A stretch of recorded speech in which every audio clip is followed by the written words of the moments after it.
40 தொகுதியிலே வெற்றி பெறும் அளவிற்கு நாங்கள் எங்களுடைய பணியை செஞ்சுக்கிட்டே இருக்கோம். அதே மாதிரி தானே எல்லா கட்சியும் உழைப்பு போடுவாங்க, உழைப்பையும் போடுவாங்க, மற்ற விஷயங்களையும் செய்வாங்க. இந்த மற்ற விஷயங்கள் செய்வாங்கன்றது பணம் தானே. ஏன் இந்த ஊடகங்கள்னா ஒரே மாதிரி இருக்கீங்க? ஒன்று நாம் தமிழரை போட்டாலும் மற்றவைங்கிறீங்க. ஒரு இடத்துல ஜெயிக்கிறோம் அப்படின்னா என்னை எதிர்த்து போட்டியிடுற வேட்பாளரை அந்த கட்சிக்கிட்ட பேசி வாபஸ் வாங்க வச்சு ஒரு டம்மி கேண்டிடேட் போடுறதும் மற்றவை தான். திமுகவும் மக்களை வந்து சந்திக்குது, அதிமுகவும் மக்களை வந்து சந்திக்குது, நாம் தமிழரும் மக்களை வந்து சந்திக்குதுன்னா பரவாயில்ல. திமுகவும் பிஜேபியும் தனியாக சந்திச்சுக்கிட்டாங்கன்னா நாங்கள் என்ன செய்ய முடியும்? எங்கே சந்திச்சாங்க நீங்கள் பார்த்தீங்களா? அப்போ அந்த இடத்துக்கு தமிழர்கள் வரணும்னா நாமளும் பாராளுமன்றத்துக்கு போகணும், நாமளும் பாராளுமன்ற தேர்தலில் போட்டிட்டு 40 ஜெயிக்கணும். அதுக்காக தான் நாம் தமிழர் கட்சி போட்டிடுது. ஏன் நாம் தமிழர் கட்சி பாராளுமன்றத்தில் போட்டிடுறேன்னு கேட்கக்கூடாது. போட்டிடுறேன்னு ஏன் போட்டிடுறீங்கன்னா நான் கேட்கவே இல்லை. எதற்காக உங்களுக்கு வாக்களிக்கணும், எதற்காக அங்கே நீங்கள் செல்லணுன்றது தான் கேட்டேன். வேட்பாளர் தேர்வில் வந்து ஒரு வேட்பாளரை தேர்ந்தெடுத்தாச்சு, வேட்பாளர் தேர்வு நடந்துருச்சு, வேட்பாளராக போட்டிக்கிட்டு இருக்காங்க. வேட்பாளரை போட்டிக்கிட்டு இருக்க வேட்பாளர் வெற்றி இது சம்மந்தமாக பேசுங்க. வேட்பாளர் தேர்வு அது என்ன இது என்ன அந்த அந்த தேர்தல் நேரத்தில் அந்த வேலையிலெல்லாம் பேசி குழப்பத்தை உண்டாக்க வேணாம். 40 தொகுதியில் போட்டியிடக்கூடிய நபர்களுமே வேட்பாளர்களுமே 40 சீமான் தான். காளியம்மாள் நல்ல கேண்டிடேட், இந்த பொண்ணு நல்ல கேண்டிடேட், அந்த பையன் நல்ல கேண்டிடேட், இவர் இதெல்லாம் போய் பேசுவார், இந்த தொகுதி சார்பான பிரச்சனைகளை போய் பேசுவார், இவர் இவ்வளோ படிச்சிருக்கிறாருன்னு இண்டிவிஜுவல் குவாலிட்டிஸை பேசுகிறத விட்டுட்டு 40 பேரும் சீமான் அதனால் நீங்கள் ஓட்டு போடுங்கன்னு சொல்கிறது கரெக்டான அப்ரோச்சான நான் சொல்கிறது அது சீமான் அரசியலாக போகுதான் தான் என்னோட கேள்வி.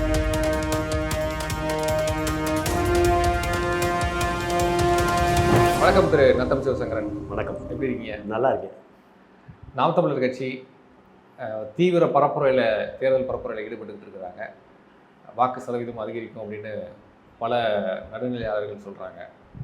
வெற்றி வாய்ப்பு எந்த அளவில் இருக்கும் என்டிகேக்கு? இல்லை, எல்லாரும் ஒவ்வொரு வகையான கருத்து கணிப்பாக சொல்லுவாங்க. கருத்து கணிப்புகளுக்கு அப்பாற்பட்டு எங்களுடைய உழைப்பை நாங்கள் கொடுக்குறோம். எந்தெந்த தொகுதியில் எந்தெந்த கட்சி ஜெயிக்கும்னு சொல்கிற இடங்களில் பல இடங்களில் பல்வேறு வகையான கருத்து கணிப்புகளை, இது கருத்து கணிப்புன்றத விட கருத்து திணிப்புனே சொல்லலாம், அந்த அளவில் தான் இருக்குது. ஆனால் நாங்கள் என்ன செய்கிறோம், யாருடைய கருத்து கணிப்பை நாங்கள் கண்டுக்கிறதில்ல. நாங்கள் எங்களுடைய வெற்றி இலக்கை நோக்கி ஓடுறோம். 40 தொகுதியிலே வெற்றி பெறும் அளவிற்கு நாங்கள் எங்களுடைய பணியை செஞ்சுக்கிட்டே இருக்கோம். சிறப்பான ஒரு களப்பணியை தொடர்ச்சியாக செய்கிறோம். மற்றபடி எங்களுடைய வெற்றி என்பது மக்களினுடைய கையில் இருக்குது. இல்லை, நீங்கள் உங்கள் உழைப்பை செலுத்துறீங்க, பலன் கிடைக்கும் அப்படின்னு நம்புறீங்க, அது ஓகே. பட் அதே மாதிரி தானே எல்லா கட்சியும் உழைப்பை போடுவாங்க, உழைப்பையும் போடுவாங்க, மற்ற விஷயங்களையும் செய்வாங்க.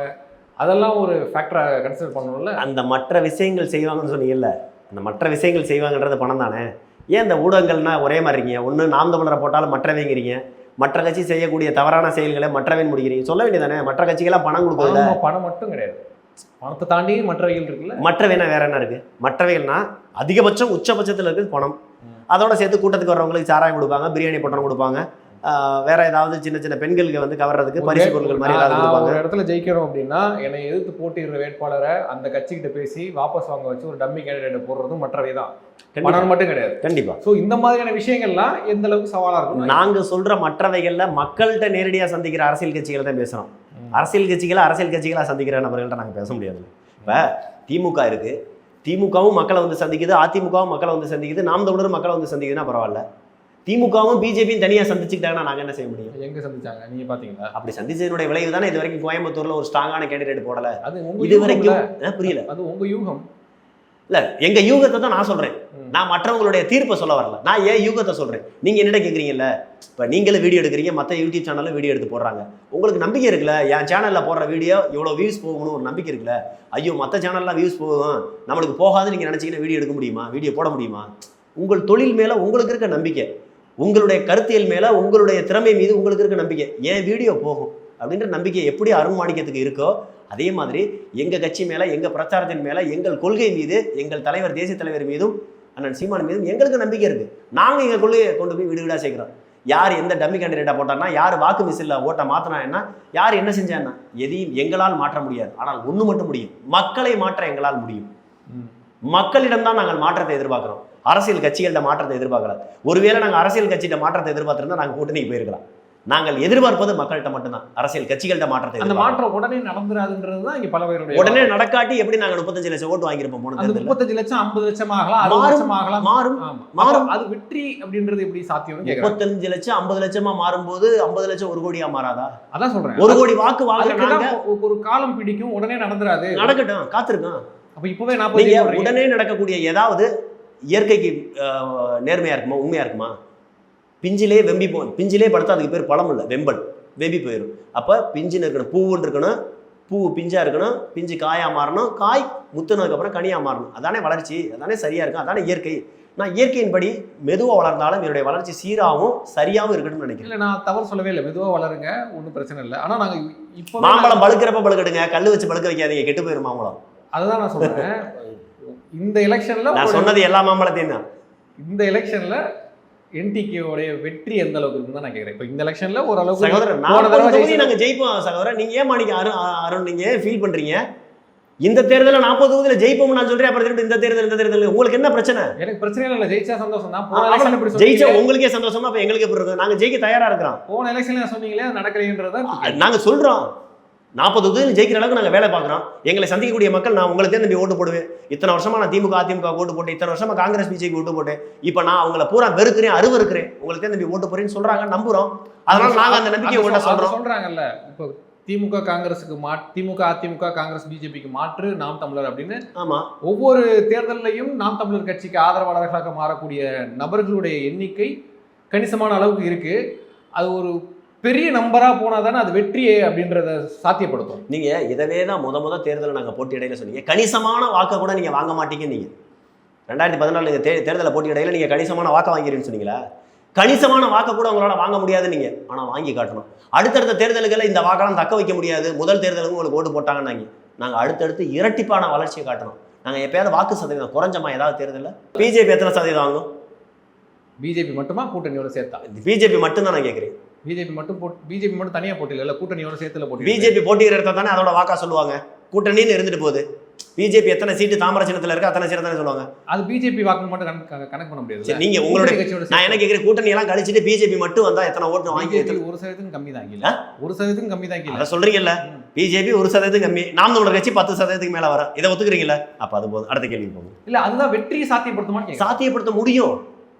மத்தியில ஆளக்கூடிய ஆளுங்கட்சி, 10 வருஷமா ஆளுங்கட்சியா இருக்கக்கூடிய கட்சி ஆரம்பிச்சு 35 வருஷத்துல இருந்து 60 வருஷம் ஆக போற கட்சி, பல சட்டசபை தேர்தல், பல பாராளுமன்ற தேர்தலை பார்த்த கட்சி, பல பிரதமர்களை வச்சிருந்த கட்சி, பல ஜனாதிபதிகளை வச்சிருந்த கட்சி, எம்பி எம்எல்ஏக்களை வச்சிருந்த கட்சி, அதுவே தமிழ்நாட்டில் 1% தாங்க வச்சிருக்கு. அப்படி பார்த்தா எங்களுடைய இலக்கு என்பது 2026 உறுதியாக நாங்கள் சட்டசபையை கைப்பற்றிடுவோம். எந்த ஏஜ் குரூப் ஆஃப் வாக்காளர்களை நீங்க ரொம்ப நம்புறீங்க? சின்ன பசங்க ஓகே, அதை தவிர்த்து பெண்களா இல்ல எந்த செக்டார்ஸ் ஓட்டர்ஸ்லாம் வந்து உங்களுக்கு என்டிகேக்கு ஆதரவா அதிகமா வர்றாங்க? யாரெல்லாம் மாற்றத்தை விரும்புகிறார்களோ, யாரெல்லாம் சுயசார்போடு சிந்திக்கிறார்களோ, யாரெல்லாம் இங்க இருக்கக்கூடிய மற்ற கட்சிகள் செய்த தவறுகளையும் ஊழலையும் அரசியல் தவறுகளையும் அரசியலை வியாபாரமாக மாற்றினதையும் உணர்கிறார்களோ, நாம் தமிழர் கட்சியோடு ஒப்பிட்டு பார்க்குறார்களோ, அவர்கள் அனைவரும் நாம் தமிழர்கள். இதில் ஏஜ் லிமிட்லாம் கிடையாது. முதல் தலைமுறை வாக்காளர்கள் 100%, 99% எங்கள்கிட்ட தான் இருக்கிறாங்க. ஒரு ஐயா வாசு சுந்தரம்னு ஒரு பேர், நான் ஏற்கனவே பேரெல்லாம் கூட சொல்லலை, இருந்தாலும் இந்த தடவை பேரே சொல்கிறேன். வாசு சுந்தரம்னு அந்த ஐயாவோட பேர். அவர் இப்போ சென்னையில் இருக்கிறாரு. அவருக்கு வயது 84 வயது. அவருடைய சொந்த ஊர் தஞ்சாவூர் மாவட்டம். அவர் அங்கேருந்து, அவருக்கு ஆண் பிள்ளைகள் இல்லை, அவர் அரசு வேலையில் இருந்திருக்காரு. 2 பெண் பிள்ளைகள் தான். அரசு வேலையில் இருந்த நபர் தன்னுடைய வேலை நேரங்களில் வேலைக்கு போகையில் வரையில் பார்க்கும்போது இந்த குளங்களில் தண்ணீர்லாம் தீர்ந்து இந்த ஆமையெல்லாம் வந்து தண்ணீர் இல்லாமல் ஒவ்வொரு இடமா இடம்பெயர்றதை பார்த்துருக்காரு. அதெல்லாம் பார்த்துட்டு இப்படி வந்து ஒரு குளங்குட்டையில் தண்ணி இல்லையே, சீமக்கருவ மரம் மண்டி இருக்கே, இந்த குளங்களையெல்லாம் தூர்வார நாதி இல்லையே, குளங்கள்லாம் ஆக்கிரமிப்பில் இருக்கே, குளத்துக்கு வரக்கூடிய தண்ணீர் நீர்வழி பாதைகள் எல்லாமே ஓடைகள் இதெல்லாம் வந்து ஆக்கிரமிப்பில் இருக்கே, இதெல்லாம் யார் மீட்டெடுப்பா? மழைநீரை யார் சேகரிப்பா? யார் இந்த தண்ணி பிரச்சனைலாம் தீர்க்க முடியும்? மலைகளை வெட்டி அள்ளிட்டு போகிறானே, மணலை கடத்திட்டு போகிறானே, இயற்கை வளங்களை போகிறான், கனிம வளங்களை போகிறான், சுரண்டுறானே. இந்த கனிம வளங்களை காப்பாற்றுவது யாரு? இயற்கையை காப்பாற்றுவது யாரு? தண்ணி கம்மாயிலே குளத்துல இல்லாட்டி காக்கா குருவி கொக்கு ஆடு மாடு வனவிலங்கு எல்லாம் என்ன செய்யும்னா அவருக்குள்ள ஒரு வருத்தம் இருந்திருக்கு. ஆனால் அந்த வருத்தத்தை அவரால் வெளிக்காட்ட முடியல. அவருக்குள்ளேயே சிந்திச்சுக்கிட்டே தினசரி அவருடைய பணிகளுக்கு போகையில வரையில, பேருந்துல போகையில, இருசக்கர வாகனங்களில் போகையில இதெல்லாம் இந்த சூழ்நிலையெல்லாம் இந்த சுற்றுப்புற சூழலை பூரா பார்த்து வருத்தப்பட்டு வேதனைப்பட்டே போயிட்டு வந்திருக்காரு. 84 வயசுல இப்போ வந்து ஒரு 5-6 வருஷத்துக்கு முன்னாடி நாம் தமிழர் கட்சியில மேடைகள்ல சீமானனை பேசுற பேச்சை கேட்டிருக்காரு. அப்படி கேட்ட நபர் என்னடா நம்ம மனசுல ஒரு காலத்துல வேலை பார்க்கும்போது, ஏன்னா அதுக்கப்புறம் ரிட்டையர்மெண்ட் ஆகிறாரு. ரிட்டையர்மெண்ட் ஆனதுக்கப்புறம் பெண் பிள்ளைகளை கட்டி கொடுத்த ஊர்ல வேற வழி இல்லாமல் பொம்பளை பிள்ளைங்க வீட்டில் வந்து பிள்ளைகளுக்கும் பேரம்பேத்திகளுக்கு ஒரு பாதுகாப்பாக இருக்கணும் கடைசி காலத்தில் வந்து அங்கே இருக்கிறாரு. இப்போ சென்னையில் இருக்கிறாரு. அப்படி இருக்கும்போது ஒரு 5-6 வருஷத்துக்கு முன்னாடி பார்க்குறாரு. அண்ணன் சீமானனுடைய பேச்சுக்களை பார்க்குறாரு. அப்படி பேச்சுக்களை பார்த்த நபர் நம்ம மனசுல நாம இளமையா இருக்கும்போது ஏதாவது செய்யணும்னு துடிச்சமே, செய்ய முடியலையே. ஆனால் நம்ம எதெல்லாம் செய்யணும்னு நினைச்சு துடிச்சோமோ அதுக்கப்புறம் ஒருத்தர் மேடையில் பேசுகிறான்னு சொல்லிட்டு அண்ணனுடைய பேச கேட்க ஆரம்பிச்சிருக்காரு. 1 வருஷம் பார்த்துருக்காரு, 2 வருஷம் பார்த்துருக்காரு, 5-6 வருஷம் பார்த்ததுக்கப்புறம் இவன் தான் சரியான நபர், நாம் தமிழர் கட்சியும் சீமானன் தான் சரியான நபர் இந்த மண்ணையும் அனைத்து உயிர்களையும் காப்பாற்றுவதற்கு. நாம் தமிழர் கட்சி மனிதநேயம் பேசல சகோதரர், உயிர் நேயம் பேசுகிறோம். மனிதனுக்கு மனுஷன் இறக்கப்பட்டானா மனிதநேயம். ஒரு மனிதன் இருக்கக்கூடிய எல்லா உயிர்களையும் பார்த்து இறக்கப்பட்டானா அது உயிர் நேயம். ஐயா வள்ளலாருடைய வழியை பின்பற்றோம். வாடிய பயிர்களை கண்ட போதெல்லாம் வாடினேன்னு சொன்ன வள்ளலாரை பின்பற்றுவது தான் செந்தமிழன் சீமானும் தேசிய தலைவர் பிரபாகரனின் பிள்ளைகளாகிய எங்களுடைய சித்தாந்தம். அப்போ என்ன செய்கிறார் அவர்? நாம் தமிழர் கட்சியில் வந்து சேரும்போது தன்னுடைய ஓய்வூதிய பணம் வரும் பார்த்தீங்களா, தன்னுடைய சேமிப்பு ஓய்வூதிய பணம், இதிலிருந்து ஒரு 5000 ரூபாயை கொண்டு வந்து சென்னையில் இருக்க மாதவரம் தொகுதியில் கொடுத்து உறுப்பினராக சேர்ந்திருக்காரு. எனக்கு உறுதியாக அந்த மாதவரம் தொகுதி எதாவது சொன்னாங்க, 5000 ரூபாய் கொடுத்து உறுப்பினர் சேர்ந்திருக்காரு. ஏங்கய்யா அப்படின்னு இன்னவரே என்கிட்ட தொடர்பில் இருக்காரு. ஒரு 4 நாளைக்கு முன்னாடி 5 நாளைக்கு முன்னாடி இது நான் கேட்ட தகவல். அவரே என்கிட்ட பேசினார், என்கிட்ட தொடர்பில் இருக்காரு. புரியுதுங்களா? அப்போ அந்த வாசுதேவ ஐயா அவர் சொல்லும்போது, வாசு சுந்தரம் ஐயா சொல்லும்போது சொல்லியிருக்காரு, என்னைக்கிட்ட களப்பணி செய்கிற அளவுக்கு எனக்கு வயது இல்லை, உடம்பு இல்லை, 84 வயசாயிருச்சு. இனிமேல் என்னால் வந்து நீங்கள் செய்கிறத வேடிக்கை மட்டும்தான் பார்க்க முடியும். அப்போ உங்களுக்கு பக்கபலமாக நான் ஏதாவது ஒரு வகையில் இருக்கணுங்கிறக்காக என்னைக்கிட்ட இருக்க சேமிப்போனா என்னுடைய ஓய்வூதிய பணத்தில் ஒரு 5000 ரூபாய் தர்றேன், நல்லபடியாக களப்பணி செய்யுங்க. சீமான் என்ன மேடையில் பேசினாரோ அதை கீழே நீங்கள் நிறைவேற்றுங்கன்னு சொல்லிட்டு 5000 ரூபாய் கொடுத்து உறுப்பினராக இருக்காருன்னா இதுதேங்க நாம் தமிழர் கட்சியோட வாக்கு வங்கி. இதுதான் நாம் தமிழர் கட்சியுடைய அனுதாபிகள். இவர்கள் தான் நாம் தமிழர் கட்சியின் உறுப்பினர்கள். இவர்கள் தான் நாம் தமிழர் கட்சிக்கு வாக்கு செலுத்த போகிறவர்கள், வாக்கு செலுத்தி வெற்றி பெற வைப்பவர்கள். நீங்கள் இப்போ சொல்லுவீங்களா காலேஜில் படிக்கிற 21 வயசு பையன் தான் ஓட்டு போடுவான்னு? 18 வயசு ஆன காலேஜ் ஃபர்ஸ்ட் இயர் படிக்கிற பையனு, காலேஜ் ஃபைனல் இயர் படிக்கிற பசங்க மட்டும்தான் ஓட்டு போடுவான்னு நினைக்கிறீங்களா? அவர்கள் முழுமையாக எங்களுக்கு ஓட்டு போடுகிறார்கள். ஐயா வாசு சுந்தரம் மாதிரி இந்த சூழ்நிலையை உணர்ந்தவர்கள், இந்த சூழியலை உணர்ந்தவர்கள், இந்த மண்ணை நேசிக்கக்கூடிய நபர்கள் எங்களுக்கு வாக்களிக்கிறாங்க, எங்களுக்கு ஆதரவு அளிக்கிறாங்க. சகோதரர், உங்களுக்கு ஒரே ஒரு உதாரணத்தை கதையாக சொன்னேன். இப்போ தமிழ்நாட்டு வாக்காளர்களில் பெண்கள் ஓட்டு ரொம்ப முக்கியம். கண்டிப்பாக ஒரு பெரிய நம்பர். அவங்க அரசனுடைய திட்டம் 1000 ரூபாய் பெரிய நம்பர்ன்றதை விட கஷ்டத்தையும் துன்பத்தையும் துயரத்தையும், இந்த அரசியலால் ஏற்படக்கூடிய கஷ்ட நஷ்டத்தை எல்லாத்தையும் நேரடியாக சந்திக்கிறவங்க. நீங்களும் நானும் வீட்டில் கேஸ் சிலிண்டர் தீர்ந்துருச்சுன்னா கேஸ் சிலிண்டர் வாங்கி கொடுக்குறத நம்ம கோவப்பட்டு மாசத்துல ஒரு தடவையோ அல்லது 2 மாசத்துக்கு ஒரு தடவையோ திட்டுவோம். அதுக்காட்டி கேஸ் தீர்ந்து போச்சான்னு கொஞ்சம் கோவத்தை காட்டுவோம். ஆனால் அவருங்க தினசரி காலையிலும் மாலையிலும் அந்த கேஸ் அடுப்பை பற்ற வைக்கும் போதெல்லாம் இந்த கேஸ் விலை ஏறிடுச்சு, கேஸை வீணாக்கிடக்கூடாது, ஒரு பொருளை வந்து கருக விட்டுறக்கூடாது, கருக விட்டால் தேவையில்லாமல் நெருப்பு வீணாகுது, கேஸு வீணாகுது, பொருளும் வீணாகுது. அப்போ தன் கணவருடைய உழைப்பு, தன் அப்பா அம்மாவோட உழைப்பு, தன் அண்ணன் தம்பியோட உழைப்பு வீணாயிடக்கூடாதுன்னு ஒவ்வொரு நாளும் அந்த சகோதரி அந்த கேஸ் சிலிண்டரை செலவழிக்கிறதுலேருந்து, பஸ்ஸில் போகையிலேருந்து, வரையிலேருந்து, மளிகை பொருட்களை வீணாக்கிறதுலேருந்து, காய்கறிகள் வாங்குறதுலேருந்து, பொருளாதாரத்தை எப்படிலாம் சேமிக்கன்னு நினைக்கிற பெண்களுக்கு தான் கஷ்ட நஷ்டம் தெரியும். நம்ம ஆம்பளை கஷ்டத்தை சொல்லவே மாட்டோம். எல்லா பெண்களுடைய கஷ்டத்தையும் தாங்கி சுமக்கிறது ஆண்கள் தான், மாற்றுக்கிறதே இல்லை. ஏன்னா குடும்பத்தினுடைய பொருளாதாரத்தை அனைத்தையும் சுமப்பவன் ஆண்கள் தான். ஆனால் நம்ம அடிக்கடி சொல்லி காட்ட மாட்டோம். ஆனால் இல்லை, பெண்களும் சுமக்கிறார்கள், பெரும்பான்மையாக ஆண்கள் தான் சுமக்கிறாங்கன்னு சொல்லிட்டு பெண்களை இழிவாக பேசல, விட்டு கொடுத்து பேசல. பெண்களை விட ஆண்கள் இது பண்றாங்க. ஆனால் தன் கணவரோ அண்ணனோ தம்பியோ அப்பாவோ படுற கஷ்டத்தை அவர்களும் சுமக்கிறார்கள். இவங்க கஷ்டத்தை சுமக்கிறாங்க, இவங்களையும் சேர்த்து அவர்கள் தங்களுடைய தலையில சுமக்கிறாங்கல்ல. அதனால பெண்களுக்கு நல்லா தெரியும், அந்த பெண்கள் தான் தீர்க்கமா ஓட்டு போடுவாங்க. இன்னொன்று என்ன தெரியுமா, ஒரு ஆண் கல்வி கற்றால் ஒரு நபர் கல்வி கற்றது சமம், ஒரு பெண் கல்வி கற்றால் ஒரு குடும்பமே கல்வி கற்றது சமம். அதே மாதிரி தான் ஒரு ஆணுக்கு விழிப்புணர்வு கிடைச்சா அவன் மட்டும் தான் விழிப்புணர்வு அடைஞ்சா சமம். ஒரு பெண்ணுக்கு விழிப்புணர்வு கிடைச்சா ஒட்டுமொத்த குடும்பத்துக்கே விழிப்புணர்வு கிடைச்சா. பெண்களுக்கான விழிப்புணர்வை நீங்க எப்படி ஏற்படுத்துறீங்கன்றதா என்னோட கேள்வி. ஏன் அப்படின்னா அரசு வந்து பல திட்டங்களை கொடுக்குது. அந்த திட்டம் விமர்சனத்துக்கு உள்ளாகுது, அது நல்ல திட்டமா இல்லை விமர்சனத்துக்கு உள்ளாகிற திட்டமான்றதெல்லாம் ரெண்டாவது. 1000 ரூபாய் கொடுக்குறாங்க, பொண்ணுக்கு 1000 ரூபாய் கொடுக்குறாங்க, பஸ்ஸு ஃப்ரீயாக கொடுக்குறாங்க. 1000 ரூபா கொடுக்குறாங்க. அந்த 1000 ரூபாயில தான் பான்ஸ் பவுடர் வாங்கி போட்டு பலன்னு வர்றீங்கன்னு சொல்கிறாங்க. பஸ் இலவசமாக கொடுக்குறாங்க. ஓசி பஸ்ஸு தானேன்னு அசிங்கப்படுத்தவும் செய்கிறாங்க. எல்லாமே சேர்த்தே செய்கிறாங்க. நான் என்ன சொல்ல வரேன், இவ்வளவு செய்கிறாங்கல்ல, ஏங்க பெண்களுக்கு சம வாய்ப்பு கொடுக்க மாட்டாங்க? ஆணும் பெண்ணும் சமங்கிறேன். நான் என்ன சொல்ல தெரியுமா, ஆணுக்கு பெண் சமம்னு அவங்க சொல்றாங்க. நாம் தமிழர் கட்சியில அண்ணன் சீமான் மட்டும்தான் சொன்னாரு ஆணுக்கு பெண் சமம்னு சொல்லையிலேயே ஆணை உயர்த்தியும் பெண்களை தாழ்த்தியும் சொல்றீங்க. ஆணும் பெண்ணும் சமம்னு சொல்லிட்டு சொன்னதோட நிக்காம 234 தொகுதியில பாதிக்கு மேல 114 தொகுதியை ஆண்களுக்கும் பெண் 117 தொகுதியை ஆண்களுக்கும் பெண்களுக்கும் சமமா பிரிச்சு கொடுத்தாரு. அதற்கு முன்னாடி 2019 தேர்தலில் 20 ஆண்கள் 20 பெண்கள், இப்பவும் 20 ஆண்கள் 20 பெண்கள். நாங்க பெண்களை எப்படி மாத்துவீங்க, பெண்களுக்கு எப்படி விழிப்புணர்வு கொடுக்குறேன்னு சொல்றீங்க? பெண்களுக்கு நாம் தமிழர் கட்சியா அந்த சீமான விழிப்புணர்வு கொடுக்க தேவையில்லை. நாம் தமிழர் கட்சியில் இருக்கக்கூடிய பெண் வேட்பாளர் இருக்காங்கல்ல, என் சகோதரி காளியம்மாள், என் சகோதரி கார்த்திகா, என் சகோதரி வீரப்பன் வித்யா, இவர்களே மிகப்பெரிய விழிப்புணர்வுடைய இதாக தான் இருக்கிறாங்க. புரியுதுங்களா? அவர்கள் தான் விழிப்புணர்வினுடைய ஊடகம். இதே கேள்வி நிறைய பேர் உங்க கட்சியில கேட்டுட்டேன். இப்போ ஒரு அரசியல் புரிதல் இல்லாத ஒரு வயதான ஒரு மூதாட்டியோ இல்லை இல்லத்தரசிகள்கிட்டையோ போயிட்டு நாம் தமிழர் கட்சியில் பாருங்கள் பெண்களுக்கு சம உரிமை கொடுக்குறாங்க அப்படின்னு பேசுறது எடுபடுமா? ஸ்டாலின் எனக்கு 1000 ரூபாய் கொடுக்குறாரு, பஸ் ஃப்ரீயாக விடுறாரு அப்படின்னு டைரெக்டாக அவங்களுக்கு பலன் அளிக்கக்கூடிய திட்டங்கள் எதிரொலிக்குமா? இல்லை, நீங்கள் நம்ம மக்கள் வந்து பொதுவாகவே எப்போவுமே இலவசத்தை எதிர்பார்த்து காத்துக்கிட்டு இருக்க அளவுக்கு இந்த திராவிட கட்சிகள் மாற்றிட்டாங்க. அவர்களுக்கு இலவசத்தை கொடுத்தா அவங்கள சிந்திக்க விடாமல் பண்ண முடியும்னு யோசிக்கிறாங்க. அவர்களுக்கு ஆண்களுக்கு மதுவை கொடுத்துட்டா சிந்திக்க விடாமல் பண்ணலாம்னு நினைக்கிறீங்க. நீங்கள் எல்லாத்திற்குமே ஒரு எல்லை இருக்குது சகோதரர். இந்த 1000 ரூபா பணம் நம்மளுக்கு கிடைக்குதுன்னு சொல்கிறாங்க, பரவாயில்ல, ஸ்டாலின் 1000 ரூபா கொடுக்குறான்னு சொல்கிறாங்க. அந்த 1000 ரூபாய்க்கு பின்னாடி உன்னுடைய உழைப்பு வரியாக எவ்வளோ சுரணப்படுதுன்னு நாங்கள் அவங்களுக்கு விழிப்புணர்வு கொடுக்குறோம். அதை மக்கள் ஏற்றிக்கிறாங்க. அதே நிறைய பேட்டிகளே சொல்லியிருக்காங்க. அந்த 1000 ரூபாயினால கேஸ் விலையை குறைக்க முடியாது. அந்த 1000 ரூபானால பேருந்து கட்டணத்தை குறைக்க முடியாது. பேருந்து இலவசங்கிறீங்க. உங்களுடைய அவசரத்துக்கு நீங்கள் எதிர்பார்க்குற இலவச பேருந்து வருமா? சென்னையில் இருக்க எல்லா பேருந்தும் இலவசமா? ஒயிட் கலர் போர்டுன்னு சொல்லக்கூடிய ஒரு சில பேருந்து மட்டும்தான் இலவசம். பிங்க் கலர், அந்த பிங்க் கலர் தான். நீங்கள் நிற்கிறீங்க காலை நேரத்தில், அந்த பிங்க் கலர் பேருந்து வருமா? அவசரத்துக்கு வேலைக்கு போகையில் வருமா? நீங்கள் போய் பேருந்து நிலையத்தில் போய் இந்த கேள்வி என்னிட்ட கேட்க வேண்டாம் சகோதரர். நீங்கள் பேருந்து நிலையத்துக்கு போங்க, தினசரி வேலைக்கு போயிட்டு வருவாங்க பார்த்தீங்களா, அந்த பெண்கள்கிட்ட கேளுங்க. புரியுதுங்களா? ஏன் உங்களுக்கு இலவச பேருந்து சொன்னார் அரசாங்கம், வருதா இல்லையான்னு? அப்படி இல்லாட்டி நீங்கள் உட்காந்துருக்க இடத்துல இருந்து பக்கத்திலான வெஸ்ட் மாம்பலம் ரயில்வே ஸ்டேஷன், அங்கே எலக்ட்ரிக் ட்ரெயினில் 5 ரூபா டிக்கெட்டுக்காக பாஸ் எடுத்துகிட்டு போகிறாங்கல்ல பெண்கள், அவங்கள்ட்ட போய் கேளுங்க. ஏங்க சென்னை முழுக்க தமிழ்நாடு முழுக்க இலவச பேருந்து தானே, நீங்கள் எலக்ட்ரிக் ட்ரெயினில் அப்படி அடிச்சு பிடிச்சி போறீங்க? இல்லை, ஏன் ரிஸ்க் எடுக்கிறீங்கன்னு கேளுங்க. 1000 ரூபாய் கொடுக்குறது, இந்த பஸ்ஸில் ஃப்ரீயாக டிக்கெட் கொடுக்குறது அப்படின்றது அந்த 1000 ரூபாய் வச்சு கோட்டை கட்டிட முடியாது. அவங்க சொல்கிறது என்னென்னா, அந்த 1000 ரூபாவும் இந்த இலவச பேருந்தும் அவங்களுக்கு வந்து ஒரு இண்டிபெண்டன்ஸை கொடுக்கும், ஒரு சுதந்திரத்தை கொடுக்கும், ஒரு கான்ஃபிடென்ஸை கொடுக்கும் அப்படின்றாங்க. அப்படி நீங்களாம் நினைச்சுக்கிறீங்க சார். அவங்க சொல்கிறாங்க அந்த பணம் உண்மையாகவே கஷ்டப்படுற மக்களுக்கு போய் சேரல, மாறாக அவங்க கட்சிக்காரங்களுக்கு போய் சேர்ந்துருக்கு. ஒன்று. ரெண்டாவது, இந்த பேருந்துகள் இருக்கு பார்த்தீங்களா, அவசர காலத்துக்கு பயன்படாது. காலையில் பெண்கள் வேலைக்கு போயிலையோ மாலையில் வேலைக்கு முடிஞ்சு வரையிலையோ அந்த பேருந்து பயன்படாது. வேற வழி இல்லாமல் இன்னைக்கு ஷேர் ஆட்டோவில் போகிறாங்க. இலவச பஸ் எவ்வளோ நேரம் வர்றது, எவ்வளோ நேரத்துக்காக காத்துக்கிட்டுன்னு வேற வழி இல்லாமல் உடனடியாக இருக்கக்கூடிய ஷேர் ஆட்டோவில் போகிறாங்க. உடனடியாக வரக்கூடிய காசு கொடுத்து போகிற பஸ்ஸில் தான் போகிறாங்க. இதுதான் உண்மை. நீங்கள் வேணால் வெளியில் போய் வெகுஜன மக்கள்கிட்ட கேட்டு பாருங்க. இவர்கள் கொடுத்த இலவச பேருந்து என்பது ஆரம்ப காலகட்டத்தில் மட்டும்தான் இருந்துச்சு. அதற்கு பிறகு அதனுடைய பேருந்தினுடைய எண்ணிக்கையை படிப்படியாக குறைச்சாங்க. அது நல்ல திட்டமா? இல்லை, எண்ணிக்கை அதிகரிச்சாலும் மக்களுக்கு நான் என்ன சொல்கிறேன், நீ இலவசமாக பேருந்து கொடுக்குறதுக்கு பதிலாக அவங்களுக்கான ஒரு வேலை வாய்ப்பை கொடுங்க சகோதரர்.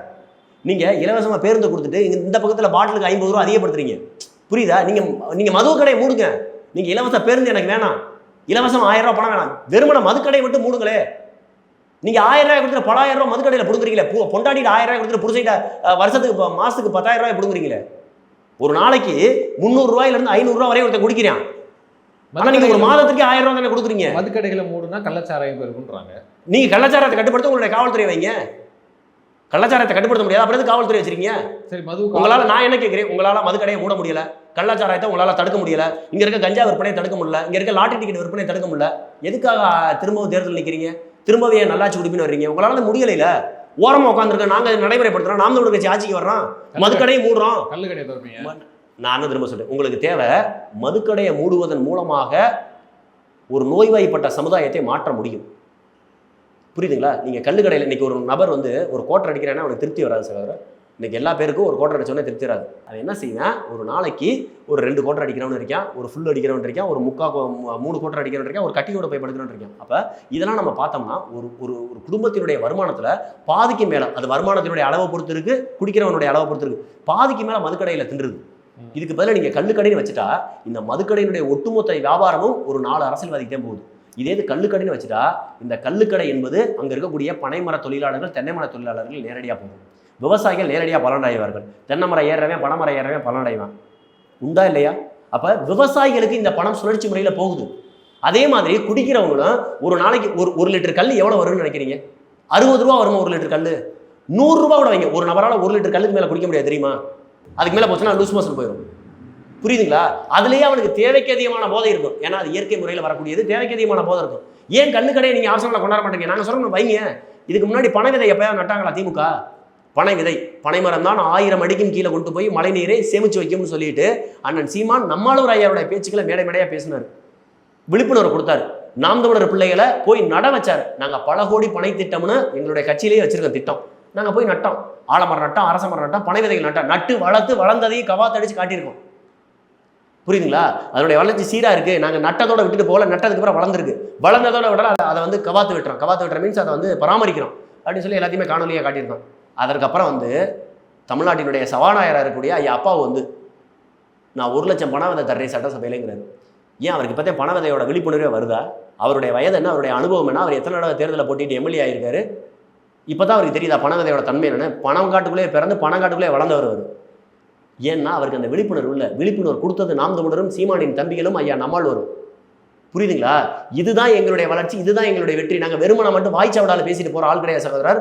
எல்லா விடயங்களில் இருக்கக்கூடிய பிளஸ் என்ன மைனஸ் என்ன, எது சரியா வரும் எது தவறா வரும் அப்படின்னு சொல்லி சிந்திச்சு திட்டமிட்டு தேர்தல் அறிக்கையை தயார் செய்யறோம். இன்னும் சொன்னா செயற்பாட்டு வரைவு சொன்ன தேர்தல் அறிக்கைன்னு அறிக்கையை நிப்பாட்டல, செயற்பாட்டு வரைவு. நாங்கள் வெற்றி பெற்றால் செய்யறோம், நாங்கள் வெற்றி பெறாட்டி செய்யறான்னு சொல்லி தூக்கி போடுறோம். அதனாச்சும் எடுத்து செய்யுங்க, அதையும் முடியாட்டி விட்டுட்டு போங்க, நாங்கள் செய்கிறோம். நாங்கள் வந்தால் இந்த இலவசமாக பெண்களுக்கு 1000 ரூபா கொடுக்குறோம், இலவசமாக பஸ்ஸில் போகிறோம்னு சொல்லி மக்களை ஏமாற்ற மாட்டோம். வீடுதோறும் எல்லா குடும்பத்தில் ஒரு நபருக்கு அரசு வேலை. அந்த எலெக்ஷனில் இது வந்து உங்களுடைய பிரதிநிதிகளை நாடாளுமன்றத்துக்கு அனுப்ப போகிறீங்க. என்ன காரணத்துக்காக நீங்கள் அனுப்ப போகிறீங்க? இல்லை சகோதரர், நீங்கள் இது ஒரு ஒருங்கிணைந்த ஒருங்கிணைந்த கூட்டாட்சியில் நம்ம வாழ்ந்துகிட்டு இருக்கோம். வெறுமனை ஒரே ஒரு மொழிங்க, ஒரே ஒரு மாநிலங்க, ஒரே ஒரு பண்பாடு கலாச்சாரங்க, ஒரே வகையான மக்களுங்க அப்படின்னு நம்ம பேச முடியாது. ஏன்னா இந்தியா என்பது ஒரு ஒன்றியம். பல்வேறு வகையான இன மக்கள், பல்வேறு வகையான மொழி, பல்வேறு வகையான கலாச்சாரம், பண்பாடு இப்படி இருக்கு. அப்படி இருக்கும்போது நான் எனக்கான உரிமையை, எனக்கான தேவையை நான் சட்டசபையில் மட்டும் நிறைவேற்ற முடியாது. மாறாக மாநிலத்திற்கு அப்பாற்பட்டு இருக்கக்கூடிய மத்திய அரசினுடைய சில கட்டமைப்புக்குள்ளேயே எனக்கான விளக்கங்கள், விதிவிலக்குகள், எனக்கான தேவைகள் இருக்கு. இப்போ கல்வி எடுத்துக்கங்க. தமிழ்நாட்டில் இருக்கக்கூடிய கல்வி என்பது மாநில பட்டியலில் இருக்கணும். ஆனால் அதை மத்திய அரசு கைப்பற்றி வச்சிருக்கு. தமிழ்நாட்டில் நீங்கள் நானும் படிக்கையில் முதல் பாடமே தமிழில் தான் எழுதும். உண்டாலே பொதுப்பட்டியலில் இருக்குது. முதல் எடுத்தோடனே நீங்கள் நானும் படிக்கையில் எனக்கு தெரிஞ்சு என்னையோட ஒரு உங்களுக்கு வயது வந்து ஒரு 30 அந்த இதில் தான் இருக்குது, 30 to 35 தான் இருக்குது. நானும் அதோட ஒரு 3 வயது முன்ன பின்ன இருக்கும், அவ்வளோதான். அப்போ நம்மளாம் ஒரே குறிப்பிட்ட காலகட்டத்தில் படித்தோம். நீங்கள் படிக்கும்போது உங்களுடைய தேர்வு எழுத போவீங்கல்ல, முதல் பாடமாக என்ன தேர்வு எழுதுங்க? தமிழ். இன்னைக்கு என்ன தேர்வு எழுதுறாங்க? என்ன எழுதுறாங்க? இங்கிலீஷ் எழுதுறாங்க. கவர்மெண்ட் ஸ்கூல்லையா? எல்லா ஸ்கூல்லையுமே முதல் பாடம் ஆங்கிலம். ரெண்டாவது பாடம் சொல்றேன் கேளுங்க. ரெண்டாவது பாடம் லாங்குவேஜ் இருக்கும், மொழியியல் இருக்கும், விருப்ப பாடம், மொழி பாடம். அதுதான் நான் சொல்றேன். நீங்களும் நானும் படிக்கல, தமிழ் மட்டும் தான் இருந்துச்சு. இப்ப தமிழை 2வது இடத்துக்கு கொண்டாந்துட்டு ஆங்கிலத்தை முதல் இடத்துக்கு கொண்டாந்துட்டு 2வது இடத்துலயும் தமிழ் கட்டாய பாடம் இல்ல, விருப்ப பாடம். கவர்மெண்ட் ஸ்கூல்ல தமிழ் கட்டாயம் தானே? நான் சொல்றேன் இல்லங்கிறேன். நீ கவர்மெண்ட் ஸ்கூல்ல நீங்க பாக்குற ஒரு ஸ்கூல் மட்டும் ஏன் சொல்றீங்க? வெறும் கவர்மெண்ட் ஸ்கூல்ல வெறும் இங்கிலீஷ் மீடியம் இருக்க மட்டும் ஸ்கூல்ல மட்டும் காட்டவா? இங்கிலீஷ் மீடியம் தமிழ் மீடியம் சேர்ந்து இருக்கிற ஸ்கூலை காட்டவா? இல்ல பிரைவேட் மாடல் ஸ்கூல் இருக்கிற ஸ்கூலை காட்டவா? பிரைவேட் மெட்ரிகுலேஷன் ஸ்கூல்ஸ்ல வந்து லாங்குவேஜ் வந்து பிரெஞ்சு எடுத்துக்கலாம், இங்கிலீஷ் எடுத்துக்கலாம். இன்னைக்கும் அரசு பள்ளிகளோட எண்ணிக்கை எத்தனை, தனியார் பள்ளிகளோட எண்ணிக்கை எத்தனை? அரசு பள்ளியில் பயிலக்கூடிய மாணவர்களோட எண்ணிக்கை எத்தனை, தனியார் பள்ளியில் பயிலக்கூடிய மாணவர்களோட எண்ணிக்கை எத்தனை? வெளியில் மாவட்டம் முழுக்க போக வேணாம், மாநிலம் முழுக்க போக வேணாம், சென்னையில் மட்டும் எடுங்க. நீங்கள் நானும் உட்காந்துருக்க சென்னையில் மட்டும் எடுங்க சகோதரர். நான் படித்த ஸ்கூலே ஒரு உதாரணம் எடுத்துக்கலாம். நான் படிக்கும்போது 3000 பேர் படித்தாங்க, 6வது to 12வது. நீங்கள் வந்து கிட்டத்தட்ட 300 பேர் படிக்கிறாங்க, அவ்வளோதான். 10% கூட இல்லை. அதானே உண்மை. நானும் என் கிராமத்தில் இருக்கக்கூடிய அரசு பள்ளியில் படித்து வந்தவன் தான். நத்தத்தில் அரசு பள்ளி, ஆவுச்சிப்பட்டியில் அரசு பள்ளியில் தான் படித்து வந்தேன். நான் கேட்குறது, இன்று வரை ஆங்கிலம் என்ற ஒரு மொழிக்கு இருக்கிற முக்கியத்துவத்தில் பாதி கூட தமிழுக்கு இல்லையே. லாங்குவேஜ்னு நீங்கள் வைக்கிறீங்களே, லாங்குவேஜில் தமிழும் படிக்கலாம், ஆங்கிலம் தமிழ் படிக்கலாம். தமிழுக்கு பதிலாக நான் ஃப்ரெஞ்சு எடுத்து படிக்கிறேன், தெலுங்கு எடுத்து படிக்கிறேன், கன்னடம் எடுத்து படிக்கிறேன், துளு எடுத்து படிக்கிறேன், மலையாளம் எடுத்து படிக்கிறேன். புரியுதுங்களா? சைனீஸ் கூட எடுத்து படிக்கலாம். அது அவன் விருப்பம்னு வச்சிருக்கான். தமிழ்நாட்டில் நீங்கள் தமிழ்ச்சங்கம் வைக்கிறது எவ்வளோ பெரிய அவலம். டெல்லியில் போய் நீங்கள் தமிழ்ச்சங்கம் வைக்கலாம், அமெரிக்காவில் போய் தமிழ்ச்சங்கம் வைக்கலாம். ஏன்? தமிழர்களுடைய பாப்புலேஷன் குறைவாக இருக்கும், தமிழ் பேசுறதுக்கும், தமிழ் எழுதுறதுக்கும், தமிழ் சம்பந்தமான இலக்கிய இலக்கணங்கள் விளக்க பேசுறதுக்கும், அல்லது ஒரு விழா எடுக்கிறதுக்கும் ஒரு சங்கம் இருக்கலாம், தப்பு இல்லை. தமிழ்நாட்டுக்குள்ளே தமிழ் சங்கம் வைக்கிற அளவுக்கு கேவலமாக வந்துட்டேன். 7% உள் இடஒதுக்கீடு யாருக்கு? தமிழில் படிக்கிறவனுக்கு. அப்புறம் எப்படிங்க தமிழ் வளரும், தமிழ் வாழும், தமிழர்கள் வாழ்வேன், நம்மளோட இலக்கிய பண்பாடு எப்படிங்க தெரியும்? நீங்கள் தமிழ் பேசுறீங்க, தமிழ் இலக்கியம் பேசுவீங்களா? தமிழ் இலக்கியம் பேசுறவங்க எத்தனையோ உங்களுக்கு தெரிஞ்ச உங்க வகுப்புல, உங்களோட நீங்க 1ஆம் வகுப்புல இருந்து 12ஆம் வகுப்பு படிச்சிருப்பீங்க, டிகிரி முடிச்சிருக்கீங்களா, ஒரு கல்லூரி முடிச்சிருப்பீங்க. உங்களுக்கு தெரிஞ்ச உங்களோட வகுப்பு நண்பர்கள் எத்தனையோ பேர் வாட்ஸ்அப்ல கான்டாக்ட்ல இருப்பேன். ஒருத்தன் தமிழ் இலக்கியம் பேசுறவன சொல்லுங்க. ஒரு நபர் தமிழ் இலக்கியம் பேசுறாங்க சொல்லுங்க. உங்களோட +2 முடிச்ச படித்தேன், ஒருத்தன் BA தமிழ் எடுத்து படிச்சாங்க சொல்லுங்க. MA தமிழ் எடுத்து படிச்சாங்க, BA Tamil literature B lit படிச்சாங்க சொல்லுங்க. பேச்சுலர் ஆஃப் லிட்டரேச்சர் படிச்சாங்க சொல்லுங்க. இல்ல அதுக்கான வேலை வாய்ப்பு நான் என்ன கேட்கிறேன், வேலை வாய்ப்பை யார் ஏற்படுத்தணும்? கரெக்ட். மொழியை யார் கற்றுக் கொடுக்கணும்? மொழி யார் படிக்க வைக்கணும்? மொழி படித்தவனுக்கு வேலை வாய்ப்பை யார் ஏற்படுத்தணும்? வேலை வாய்ப்பு இல்லாதனால தானே மொழிக்கல்வி அழிஞ்சு போச்சு. புரியுதா இல்லையா? நீங்க ஏன் தமிழ் மொழி படித்தவனுக்கு, தமிழ் மீடியத்தில் படித்தவனுக்கு ஏன் வேலை வாய்ப்பு கொடுக்கல? நீங்க அடிப்படையில் ஒன்று தெரிஞ்சுக்க சகோதரர், உங்களுக்கு கனவு எந்த மொழியில் வருகிறதோ அந்த மொழியில் நீங்கள் கல்வி கற்க வேண்டும். நான் வந்து என்ஜினியரிங்ல PhD, அதாவது நான் எலக்ட்ரானிக்ஸ் இன்ஸ்ட்ருமெண்ட்ஸ்ல PhD முடிச்சிருக்கேன். நான் பள்ளி பருவம் முதற்கண்டு, பள்ளி 12ஆம் வகுப்பு முதற்கொண்டு தமிழ் வழியில் படித்தவன். ஆனால் நான் ஆங்கில வழியில் வரையில எனக்கு இருந்த ஒரே சிரமம் ஆங்கில மொழி மட்டும்தான் சிரமம். 12வது 10th வரைக்கும் தமிழ் வழி கல்வி படித்தேன். பாலிடெக்னிக் போகும்போது அங்கே இங்கிலீஷ் அண்ட் தமிழ் ஆப்ஷன் 2லையும் படிச்சுக்கலாம், எதுல வேணா எழுதலாம். அதில் நான் தமிழில் தான் படித்தேன். ஆனால் நான் இன்ஜினியரிங் வரும்போது தான் இங்கிலீஷ். இன்ஜினியரிங் வரும்போது இங்கிலீஷ். ஆனால் உங்களுக்கு அந்த 2 பாலிடெக்னிக்ல வர 3 வருஷம் படிக்கும்போது உங்களுக்கு பழக்கப்படுறது. நீங்க கெப்பாசிட்டர்னு எழுதும்போது கெப்பாசிட்டர்னு எழுதலாம், மின் தேக்கின்னு எழுதலாம், ரெஜிஸ்டர்னு வரும்போது மின் தடைன்னு எழுதலாம், இது ரெஜிஸ்டர்னு எழுதலாம். அப்போ உங்களுக்கு என்ன ஆகும்?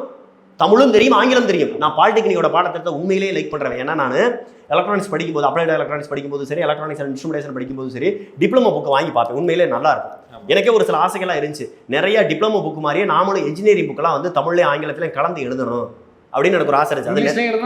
தமிழ்ல இருக்கு. நான் திரும்ப சொல்றேன், நான் புத்தகங்கள் வாங்கி படிச்சிருக்கேன். நான் கல்லூரியில் என்னுடைய இளங்கலையே அப்ளைட் எலக்ட்ரானிக்ஸ் நான் படிக்கும்போது எனக்கு பயன்பட்டது டிப்ளமோ புக்கு தான்.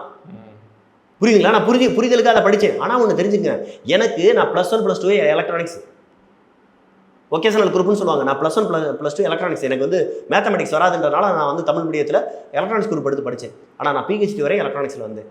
எனக்கு எலக்ட்ரானிக்ஸ் ஒரு பிரச்சனையாகவே இல்லை. என் சப்ஜெக்டில் என்னுடைய பாடத்திட்டத்தில் நான் நல்ல அறிவாக இருந்தேன். ஆனால் எனக்கு மொழி என்ற ஒன்று இல்லை. எனக்கு அறிவு இல்லையா, மொழி தெரியலையா? இதில் என்ன பிரச்சனை? எனக்கு அறிவு இருக்குது, மொழி தான் தெரியல. ஆனால் அந்த மொழியை எளிமையாக கற்றுக்கிட்டேன். என்னால் இன்னைக்கு I can able to speak in English. ஆனால் என்னால் முழுமையாக தமிழ் பேசுவதற்கான காரணமும் முழுமையாக என்னுடைய அறிவை வளர்த்துக்கிட்டக்கான காரணமும் நான் தமிழ் வழிகளில் படித்ததான். நீங்கள் தாய்மொழியில் படிங்க சகோதரர். நம்ம படிக்கும்போது தமிழில் படித்தோம், ஆங்கிலத்தில் படித்தோம். கணக்கு, அறிவியல், சமூக அறிவியல் எல்லாத்தையுமே தமிழில் படித்தோம். அதனால எனக்கு எல்லாமே பிடிச்சிச்சு, புரிஞ்சிச்சு. இன்றைக்கி ஆங்கில வழி கல்வியில் படிக்கிற எவனுக்குமே புரிதல் இல்லாமல் மனப்பாடம் மட்டும்தான் சகோதரர் பண்ணுறான். அது எதுக்குமே பயன்படாது. உங்களுக்கு அறிவு இருந்தால் மொழி ஒரு பிரச்சனையாகவே இருக்காது. எப்போது வேண்டுமானாலும் மொழியை கற்றுக்கொள்ளலாம். ஆனால் மொழி மட்டும் தெரிந்திருந்த அறிவு இல்லாட்டி எதுக்குமே பயன்படாது. பேசுகிற கூட பயன்படாது. வேணா டிரான்ஸ்லேட்டராக போய் உட்காரலாம் எங்கேயாவது, வேறு எதுக்குமே பயன்படாது. அப்போ நான் என்ன சொல்கிறேன், English also one of the language, not a knowledge. ஆங்கிலமும் ஒரு மொழி தான், அறிவு கிடையாது. அந்த மொழியை நீங்கள் திணிக்கணுன்ற பேரில், மொழியை மட்டும் கற்றுக் கொடுக்கின்ற பேரில் அறிவை கற்றுக் கொடுக்க தவறுறீங்க ஆங்கில வழி கல்வியில். அதனால தான் சொல்கிறேன், நீங்கள் தமிழ் வழி கல்விக்கு வேணும். தமிழ் வழி கல்வி வேணும்னா எனக்கு தமிழ் வழி கல்வி வேணும்னு பாராளுமன்றத்தில் பேசுறதுக்கு ஒரு தமிழன் வேணும். அந்த தமிழனாக நாம் தமிழர் கட்சி இருப்பான். சட்டசபையில் பேசினா மட்டும், சட்டசபையில் நிறைவேற்றக்கூடிய தீர்மானம் மட்டும் பாராளுமன்றத்தில் நிறைவேற்ற மாட்டான். இங்கே நிறைவேற்ற இதே சட்டத்தை நாம் தமிழர் கட்சி தமிழ்நாட்டில் சட்டசபையில் நிறைவேற்ற சட்டத்தை பாராளுமன்றத்தில் பேசுவதற்கும் தமிழர்கள் வேணும், நாம் தமிழர் கட்சிக்கார வேணும். அதை புரிதலோட எடுத்து சொல்ல ஒருத்தர் வேணும். அது 40 எண்ணிக்கையில் இருந்து இன்னும் ஸ்ட்ராங்காக இருக்கும். அவ்வளோதான் நாங்கள் சொல்ல வரோம். நாம் தமிழர் கட்சி வேட்பாளருக்கே தமிழ் தெரியலன்றாங்க. இல்லைங்க, அது ஒரு சில இடங்களில் வெளிநாட்டிலேருந்து வந்த நபர், அவர் வெளிநாட்டிலேருந்து வர்றாரு, அவருடைய தமிழ் உணர்வு.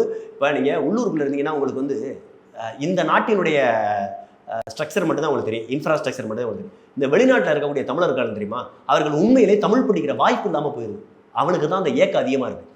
அவன் வெளிநாட்டில் சொகுசு வாழ்க்கை வாழ்கிறான், நம்மளோட லக்ஸரியாக வாழ்கிறான், நம்மளோட சாலை, தரமான மருத்துவம், தரமான குடிநீர் இலவசமாக எல்லாத்தையும் அனுபவிக்கிறான். ஆனால் அவனுடைய எண்ணம் என்னவா இருக்குது தெரியுமா, நான் வெளிநாட்டுக்கு வந்துட்டேன், நான் தரமான சாலை, தரமான கல்வி, தரமான மருத்துவம் இலவசமாக கிடைக்குது, இந்த நாட்டில் ஜம்மு சொகுசா வாழ்றேன், இந்த நாடு மாதிரி என் நாட்டை மாத்தணும்னு வர்றான் பாரு, அவனுக்கு தான் தமிழ் தெரியாமல் இருக்குது. அவனுக்கு வேற வழி இல்லாமல் நாங்கள் சீட்டு கொடுத்துருக்கோம்னா அதற்கு காரணம் என்ன? சீட்டு கொடுத்ததுக்கான காரணம் அவனுக்கு தமிழ் தெரியலன்ற விட, தமிழ் தெரியாட்டியும் அந்த நாடு மாதிரி என் நாட்டை கட்டமைக்கணும், எனக்கு தமிழ் தெரியாத மாதிரி என் தமிழ் சமுதாயத்துக்கு தமிழ் தெரியாமல் இருந்துடக்கூடாதுன்றக்காக அவன் இங்கே வந்து போராடிக்கிட்டு இருக்கு. அந்த நாடெல்லாம் வந்து இன்ஃப்ராஸ்ட்ரக்சர் ரீதியாக அந்த நாடெல்லாம் இப்போ வளர்ந்துருக்கு அப்படின்னா, இந்தியா மாதிரியான ஒரு ஜனநாயக நாடு கிடையாது. பெரும்பாலான நாடுகள் முதலாளித்துவ நாடுகள், சர்வாதிகார நாடுகள், பெரும்பாலான தமிழர்கள்லாம் வேலை பார்க்குற நாடுகள். இந்தியா வந்து ஒரு ஜனநாயக நாடு இல்லை. இங்கே நீங்கள் நானும் உட்காந்து அரசை விமர்சிக்கிற மாதிரி அந்த நாட்டில் எல்லாம் பேசுகிறோம். எந்த சர்வாதிகார நாட்டை நீங்கள் சொல்லுங்க? அமெரிக்கா ஒரு கேபிட்டலிஸ்ட். நான் கேட்டதை சொல்லுங்க. இங்கே பாருங்க, கல்ஃபில் நான் ஒரு நிமிஷம் சொல்லுங்க. கல்ஃபில் மட்டும்தான் அரசர்கள் இருக்காங்க, அதை வேணா நீங்க ஏற்றுக்கலாம். சிங்கப்பூர் முதலாளித்துவ நாடு. நான் சொல்றேன், சிங்கப்பூர் முதலாளித்துவ நாடு. வாக்கு செலுத்தி ஜனநாயக முறை எப்படி பிரதமரை தேர்ந்தெடுக்கிறாங்களா, அதிபரை தேர்ந்தெடுக்கிறாங்களா, இல்லை எப்படி தானா வந்துடுறாரா, வாரிசுபடி வர்றாரா? எத்தனை கட்சிகள் இருக்குது? எத்தனை கட்சிகள் வேணாலும் இருக்கட்டும், போட்டியிடுறதுக்கு 2 கட்சினாச்சு இருக்குல்ல. ஒரு நல்ல தலைவன் தலைமையில் ஒரு கட்சி இருக்கும்போது இன்னொரு கட்சி எதுக்கு நான் போறதனுடைய விளைவு அங்கே ஆப்போசிட்ல இல்லை. ஆனாலும் அங்கு 20 கட்சிகள் இருக்கு.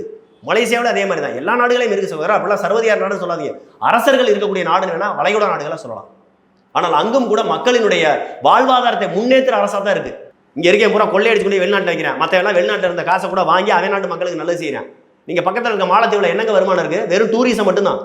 ஆனால் இலங்கையிலேருந்து கொஞ்சம் நிதி வாங்கிக்கிறேன், சைனாவிலேருந்து கொஞ்சம் நிதி வாங்கிக்கிறேன், இந்தியாவிலேருந்து கொஞ்சம் நிதி வாங்கிக்கிறேன், அவன் நாட்டு மக்களை பூராமே சொகுசாக வாழ வைக்கிறேன். அந்த நாட்டினுடைய கடைகளில் கல்லாப்பட்டியில் வெளிநாட்டுக்காரனோட கடையாக இருக்கும், நிர்வாகமாக இருக்கும். ஆனால் அந்த கடையினுடைய கல்லாப்பட்டியில் ஓனராக உட்கார வேண்டிய ஆள் யாருன்னா அந்த நாட்டினுடைய குடிமகனாக தான் இருக்கும். அதான் சட்டம். இங்கே அதை வேலைக்கே வராட்டி அவனுக்கு சம்பளம், கல்லாப்பட்டியில் உட்கார சம்பளம் தெரியுமா?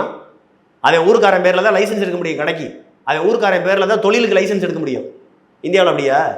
இந்தியாவில் வடநாட்டுக்காரன் தமிழ்நாட்டில் வந்து ஹிந்திக்காரன் வந்து இங்கே வந்து பசுமை வீடு வாங்கி ஜெயலலிதா அதிமுகவினுடைய திட்டத்தில் பசுமை வீடு வாங்கி குடியிருக்கிறாங்க திண்டுக்கல் மாவட்டத்திலே வந்து.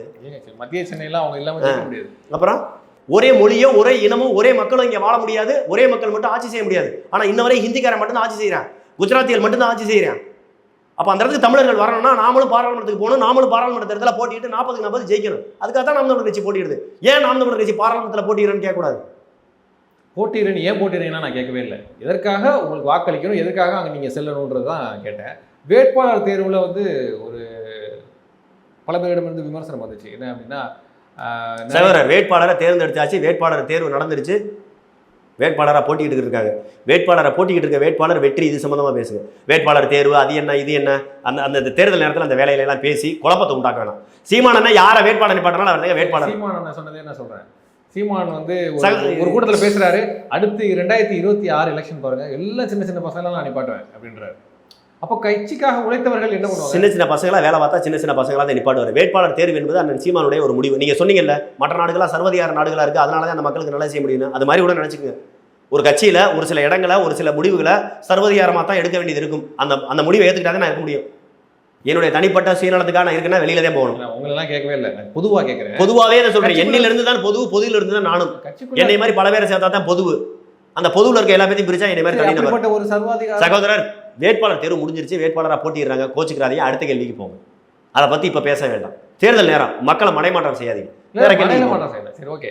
எந்தெந்த தொகுதிகள் உங்களுக்கு ரொம்ப கான்ஃபிடென்ட்டாக இருக்கு? 40ன்னு சொல்லாதீங்க, அதிக வெற்றி வாய்ப்புகள் அதிகமாக இருக்கு அப்படின்னு. 40மே அதான் முன்னாடியே சொல்றேன். நீங்க ஏன் அப்படி பிரிச்சு பாக்குறீங்க? 40 தொகுதியில நாங்க வேலை செய்யறோம். 40 நான் இப்போ ஒரு 5 தொகுதியை மட்டும் சொல்றேன். மற்றவனுக்கு ஒரு மனசுல என்ன, அப்ப நம்ம தொகுதி சொல்லலைன்ற ஒரு ஆக்கம் வராதா? நம்ம வேலை செய்யலைன்ற ஒரு கேள்விக்குறி வராதா? அவன் மனசு புண்படாதா? 40 தொகுதியில ஒரே மாதிரி வேலை செய்யறான். 40 தொகுதியில போட்டியிடக்கூடிய நபர்களுமே வேட்பாளர்களுமே 40 சீமான் தான். 20 பொம்பளை சீமையா, 20 ஆம்பளை சீமையா. 40 தொகுதியில போட்டியிடக்கூடியவங்களுமே எல்டிடி தான். 40 தொகுதியில போட்டியிடக்கூடியவங்களுமே பிரபாகரன் தான். போதுமா? யாருக்கும் இங்கே வேறுபாடு கிடையாது. ஏன் அவங்களை வந்து தனிப்பட்ட ஒரு காளியம்மாளை பார்க்க கூடாது? ஏன் தனிப்பட்ட 40மே காளியம்மாள் தான், 40மே கார்த்திகா தான், 40மே ஜெகதீச பண்ணியிருந்தேன். வேற என்ன வேணும்? ஏன் எல்லாத்தையும் சீமானா பாக்குறீங்க? அதுதான் நான் சொல்லிட்டேன். 40 காளியம்மாளுங்க, 20 காளியம்மாள், 20 ஜெகதீச பாண்டி. அப்படி புதுமைப்படுத்த தப்பு இல்ல. காளியம்மாள் இவங்க வீரப்பன் போனா வீரப்பன் போனா. ஏங்க நீங்க ஏங்க அவங்கள மட்டும் பாக்குறீங்க? அவங்களுக்கு தானங்க வாக்கு போட போறாங்க. அப்படி பார்த்தா உங்க யூடியூப் சேனலோட இன்னொரு யூடியூப் சேனல் பெருசா இருக்கு. அந்த யூடியூப் சேனல் உதாரணத்தை சொல்லிட்டே இருக்க முடியுமா உங்களோட? சொல்லுங்க, அது அவங்களுடைய. நாங்க அந்த மாதிரி புண்படுத்த விரும்பல. நாங்க எங்களை பொறுத்தவரை அருண்மாணிக்கம் என் நண்பர், அவரோட யூடியூப் சேனல் மாதிரி தான் மற்ற யூடியூப் சேனல் மாதிரி இதுன்னு நான் பாக்குறேன். நீங்க வளர நினைக்கிறேன். அதே மாதிரி தான் எங்களுடைய வேட்பாளர் ஒண்ணுதான். சின்னம் முறையே தப்பு அப்படின்னு சொல்றீங்கல்ல. இந்த கட்சி ரெட்டலை கட்சி, இந்த கட்சி சூரியன் கட்சி. அப்போ அந்த கட்சிக்குன்னு ஒரு பொதுமைப்படுது. யார் வேட்பாளர் தெரியாது. ஸ்டாலின் வந்து தலைவரான்னு கூட நிறைய கிளவிகளுக்கு தெரியாது. அப்போ சூரியனுக்கு போய் குத்து, ரெட்டலைக்கு போய் குத்து, எம்ஜிஆர் கட்சி அப்படின்ற ஒரு பிம்பம் இருக்குல்ல, அது தவறுன்னு நீங்க சொல்றீங்கல்ல. ஆமா. அப்போ சீமான்ற பிம்பமும் தவறு தானே? இல்ல, சீமான்றது அதாவது இந்த தத்துவத்தை வகுத்த நபர். அது தேசிய தலைவர். இருங்க ஒரு நிமிஷம், இங்க வருங்க.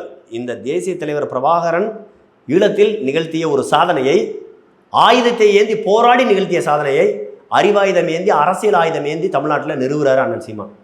அவர் தான் எங்களுக்கு முகம். இப்போ எங்களுக்கு சின்னம் இல்லாமல் போச்சு. எங்களுக்கான சின்னமாக, நிரந்தரமான சின்னமாக தேசிய தலைவர் பிரபாகரனும் அண்ணன் சீமானும் தான் நாம் தமிழர் பிள்ளைகளுக்கு நிரந்தரமான சின்னம் அப்படிங்கிறோம். இது கொள்கையை வகுத்தவர்கள். இதவே வந்து நாம் தமிழர் கட்சியில் சீமானுக்கு அண்ணனுக்கு பிறகு வேற யாராவது வந்து சீமானனை சொல்லி இதுதான் எங்களுக்கு அடையாளம் சொல்லி போலியாக ஒரு அரசியலை செஞ்சு தமிழ் தேசிய கொள்கையில் இல்லாமல் செஞ்சிருந்தா தப்பு. நீங்கள் திமுக ஆரம்பிக்கும் போது இருந்த கொள்கையில் தான் இன்ன வரையும் உதயநிதி ஸ்டாலின் இருக்காரா? அண்ணா ஆரம்பித்த கொள்கையில் தான் இன்ன வரை இருக்காரா? அண்ணா இருந்திருந்தா இன்றைக்கி உதயநிதியை விட்டு வச்சிருப்பாரா? நீங்கள் சொல்லுங்கள். எம்ஜிஆர் ஆரம்பித்தார்ல, எம்ஜிஆர் ஆரம்பித்த கட்சி தான் இன்ன வரை எடப்பாடி கையில் இருக்கா? எடப்பாடி கையில் இருக்க கட்சி தான் அப்படியே எம்ஜிஆர் கையில் இருந்துச்சா? எம்ஜிஆர் உயிரோடு இருந்திருந்தா இன்றைக்கி நீங்கள் நானும் எம்ஜிஆர் கட்சியில் இருந்திருக்க மாட்டோமா? இந்திரா காந்தி உயிரோடு இருக்கும்போது இருந்திருந்த ஆட்சி இருந்திருந்தாக்க, விடுதலை புலிகளுக்கு ஆதரவு தெரிவித்த ஆட்சி இருந்திருந்தா இன்ன வரை நீங்கள் நானும் காங்கிரஸில் இருந்திருக்க மாட்டோமா? எம்ஜிஆர் மாதிரி விடுதலை புலிகளுக்கு பல கோடிகள் அள்ளி கொடுத்த நபர்கள் இருந்திருந்தால் நாம் இன்ன வரையும் எம்ஜிஆர் ஆதரிக்காமல் இருந்திருப்போமா? ரெட்டலை ஆதரிக்காமல் இருந்திருப்போமா? அண்ணாவே கூட வைங்க, அறிஞர் அண்ணா இன்னைக்கு இருந்திருந்தா அவர் பின்னாடி நம்ம போயிருக்க மாட்டோமா? சகோதரர், ஆரம்பித்த நபர்களுடைய கொள்கை சித்தாந்தம் என்பது வேறு, இப்ப இருக்கிறவங்களுடைய கொள்கை சித்தாந்தம் என்பது வேறு. பேருக்கு மட்டும்தான் திமுக திராவிட கொள்கையில் இருக்கு. திமுகவினுடைய ஒரே நோக்கம் என்பது வாரிசு அரசியல், தெலுங்கு அரசியல், பண அரசியல், ஊழல் அரசியல். நாம் தமிழர் கட்சியினுடைய கொள்கையை வகுத்தது சீமான் தான். அதில் எந்த மாற்று கருத்தும் கிடையாது. அவருடைய கொள்கையை தான் மக்கள்கிட்ட கொண்டு போய் சேர்த்துட்டு இருக்கிறாரு. வேட்பாளர்களுமே போய் சேர்த்துட்டு இருக்கிறாங்க. அதில் மாற்று கருத்தே கிடையாது. காளியம்மாள் நல்ல கேண்டிடேட், இந்த பொண்ணு நல்ல கேண்டிடேட், அந்த பையன் நல்ல கேண்டிடேட், இவர் இதெல்லாம் போய் பேசுவார், இந்த தொகுதி சார்பான பிரச்சனைகளை போய் பேசுவார், இவர் இவ்வளோ படிச்சிருக்கிறாருன்னு இண்டிவிஜுவல் குவாலிட்டிஸை பேசுறத விட்டுட்டு 40 பேரும் சீமான் அதனால நீங்க ஓட்டு போடுங்கன்னு சொல்றது கரெக்டான அப்ரோச்சான நான் சொல்றது கொள்கையில ஏற்றுக்கொண்ட நபர்கள் சொல்றேன். 40 பேர் சீமானா சீமான் மாதிரியே ஒரே மாதிரி சட்டை ஓடுவா உருவம் இருக்கு அப்படி சொல்ல வரல. நான் சொல்வது உருவ ஒற்றுமையவோ நான் சொல்றது அண்ணன் சீமான்ட்ட எந்த வகையான கொள்கை பிடிப்பு இருக்கோ அந்த கொள்கை பிடிப்பை உடைய நபர்கள், சீமானன்ட்ட எந்த லட்சியம் இருக்கோ அந்த லட்சியத்தை கொண்ட நபர்கள். இதுக்கு பேர் பிம்ப அரசியல், கொள்கை அரசியல், சித்தாந்த அரசியல். நான் சொல்ல புரியுதுங்களா? இப்ப உதயநிதி ஸ்டாலின் என்ன அரசியல் இருக்கு அதே எங்கள்கிட்ட இருக்குன்னு சொல்ல முடியாது. ஏன்னா உதயநிதி ஸ்டாலினோட சீனியர்கள் எத்தனையோ பேர் அந்த திமுக கட்சிக்கு உழைச்சவங்க இருக்காங்க. ஸ்டாலினோட சீனியர் எத்தனையோ பேர் அந்த கட்சிக்கு உழைச்சவங்க இருக்காங்க. சுழற்சி முறையில் ஸ்டாலின் குடும்பத்தை தவிர வேற யாராவது முதலமைச்சர் வர முடியுமா? முடியாதுல்ல. அது மாதிரி தான் நாங்கள் சொல்வது கொள்கை பிடிப்பு, லட்சியம், கனவு, இதுகளைத்தான் நாங்கள் சீமானினுடைய மறு உருவங்கள் சொல்கிறோமே தவிர அந்த இடத்துக்கு தலைமை ஒருங்கிணைப்பாளராக இவங்க தான் வருவாங்க, இவங்க தான் அடுத்து அப்படி சொல்ல வரல. கொள்கை ரீதியாக சீமான் எப்படி அண்ணன் சீமான் கொள்கை பிடிப்போட இருக்காரு, அதே மாதிரி எங்களுடைய வேட்பாளர்கள் 40 பேரும் கொள்கை பிடிப்போட இருப்பாங்க. கொள்கையின் காரணமாக இவர்கள் சீமானாக பார்க்கப்படுகிறார்கள், வேற ஒன்றும். ஏற்கனவே 4 எம்எல்ஏக்கள் பாஜகவில் தமிழ்நாட்டில் இருக்கிறாங்க. அதில் ஒருத்தர் போட்டி போடுறாரு வேற எம்பிக்கு. இப்போ இந்த முறை அண்ணாமலை ப்ளஸ் இருக்கக்கூடிய கூட்டணி கட்சியில் சில கட்சிகள் மொத்தமாக நாங்கள் வந்து இதை எங்களுடைய வெற்றியெல்லாம் உறுதி செய்யப்பட்டுருச்சு, நாங்களாம் எம்பி ஆகிடுவோம், பாஜக இங்கே சில இடங்களில் ஜெயிக்கும் அப்படின்னு அண்ணாமலை பேசுகிறாரு. பிஜேபி நபர்கள் சொல்கிறாங்க. கூடவே அவங்க நாம் தமிழர் கட்சி என்னென்ன பேசுனாங்க, அண்ணாமலை என்னென்ன பேசினாருன்னு உங்களுக்கும் தெரியும். உங்களுடைய பதில் என்ன? எவ்வளோ வேணாலும் பேசட்டேன். அவர் அந்த சாட்டையின் வேகம் சுரண்டுகிட்டு இருக்க வரையும் பம்பரம் சுற்றிக்கிட்டே இருக்கேன். அந்த சாட்டையினுடைய வேகம் அந்த பம்பரத்தில் இருக்கிறது, அதுக்கப்புறம் கீழே படுத்துக்கணும். அது எல்லாருக்கும் அதே மாதிரி தான், எல்லா பம்பரத்துக்கும் எல்லாத்துக்கும் தாங்க, எல்லாத்துக்கும் தான் பொருந்தும். அது பம்பரத்துக்கு சரி, பம்பரத்தை வச்சிருக்கவங்களும் சரி, எல்லாமே. நான் சொல்ல வர்றது மத்தியில் உங்கள் ஆட்சி இருக்கிறதே உங்கள் பப்பு தமிழ்நாட்டுக்குள்ள வேகம். இந்த தேர்தலோட பிஜேபி காலியாயிரும், மத்தியில் காலியாயிரும். அதுக்கப்புறம் நீங்கள் பாருங்களேன், தமிழ்நாட்டில் பிஜேபி வராதுங்க. நீங்கள் பாருங்களேன், நான் அது எதுக்கு சொல்லிக்கிட்டு நீங்கள் பொறுத்திருந்து பாருங்க. ஏப்ரல் 4ஆம் தேதி தெரிஞ்சிருமில்ல, யார் வேணாலும் வரட்டுமே, மத்தியில் யார் வேணாலும் வரட்டுமே, அதை பற்றி எனக்கு மோடி வரமாட்டாரு. நீங்கள் மோடி வரமாட்டாருங்கிறத நான் சொல்கிறேன். நீ வேணா பாருங்க, பொறுத்திருந்து பாருங்க. அவங்க என்ன சொல்கிறாங்க, 350 சீட்டு ஜெயிப்போங்கிறாங்கல்ல, நீங்கள் பொறுத்திருந்து பாருங்க. 150 சீட்டு தாண்டாங்களான்னு பொறுத்திருந்து பாருங்க. ஒட்டுமொத்த இந்தியாவிலையும் தமிழ்நாட்டில் இவங்க சொல்கிறாங்கல்ல, தமிழ்நாட்டில் 40க்கு 40 எழுவுங்கிறாங்கல்ல, 4 சீட்டு வெல்றாங்களான்னு பார்ப்போம். பிஜேபி போட்டி போடுறது நோட்டாவோடன்றா மறந்துடாதீங்க. பிஜேபி தமிழ்நாட்டில் போட்டி போடுவது நோட்டாவோட. நாம் தமிழர் கட்சியோடைய திமுக கூட்டணியோட அதிமுக கூட்டணியோட பிஜேபி போட்டியிடல. நாம் தமிழர் கட்சி தான் திமுக கூட்டணியோட அதிமுக கூட்டணியோட போட்டியிடுது. அப்போ அதை சரி செய்யணும்னா இந்த மண்ணை நேசிக்கக்கூடிய ஒருத்தர் வரணுங்க. இங்கே ஜாதியை தீண்டாமை மட்டும் தீண்டாமை நினைக்கிறீங்களா? ஒரு ஐஏஎஸ் ஆஃபீஸர் இருக்கார், ஒரு ஐபிஎஸ் ஆஃபீஸர் இருக்காரு. ஐபிஎஸ் ஆஃபீஸர் போலீஸ் காக்கி யூனிஃபார்ம், சாதாரண ஏட்டையாவும் காக்கி யூனிஃபார்ம். இந்த ஏட்டையா போய் ஐபிஎஸ் வீட்டில் போய் உட்காந்து சாப்பிடுவாரா? ஐபிஎஸ் அதிகாரி சாப்பிட்ற ஒரு அது தட்டில், அவர் வீட்டு தட்டில், அவர் குவார்டர்ஸில் போய் இந்த ஏட்டையை காவலுக்கு நிற்கிற, வெளியில் காவலுக்கு நிற்கிற ஏட்டையா உள்ள போய் சாப்பிட்டுருவாரா? இல்ல, அது போலீஸ் டிபார்ட்மெண்ட்டும் கிட்ட கிடையாது. எல்லா துறையிலும் கட்சியும் அப்படிதான், எல்லா துறையிலும் அதான். கட்சி தலைமைக்கும் தொண்டனுக்கும் டிஸ்கிரிமினேஷன் அதைத்தான் நாங்க சொல்றோம். அந்த ஏற்றத்தாழ்வு இருக்கக்கூடாதுங்கிறோம். எல்லா கட்சியும் நான் சொல்றேன். நான் எல்லா கட்சியிலும், என் கட்சியிலேயே சொல்றேன். என் கட்சியில சீமானே என் வீட்டில் சாப்பிடுவாரு. சீமானே சாப்பிட்ட தட்டில் சீமானே வீட்டில் நான் சாப்பிட்ருக்கேன். சீமானே வீட்டுக்கு போற எல்லா பேரும் கண்டிப்பா சாப்பிட்டு தான் போகணும். கண்டிப்பா சீமானும் சரி, அண்ணியும் சரி, அங்கே இருக்கவங்களும் சரி சாப்பிட வச்சு தான் அனுப்புவாங்க. புரியுதுங்களா? அதுல எல்லாம் என்ன, ஆனால் அங்கே ஒரே தட்டு தான். சீமானு எழுதி தனி தட்டெல்லாம் வைக்கலாங்க, தனி டம்ளர் வைக்கலாம். ஒரே டேபிளில் எல்லா பேரும் உட்காந்து சாப்பிடுவோம். வேணா நீங்கள் போய் பாருங்க, நாளைக்கு அருண்மணிக்கு அண்ணன் வேணா போய் பேட்டி எடுங்க. பேட்டி எடுத்துட்டு சாப்பிட சொல்ல ஒரே தட்டு, ஒரே டேபிள், ஒரே சமையல் அறவேன். வேணா போய் பாருங்க. பழைய வீட்டுக்கு போயிருக்காங்க. இப்போ போங்க, இப்போ புது வீட்டுக்கு போங்க.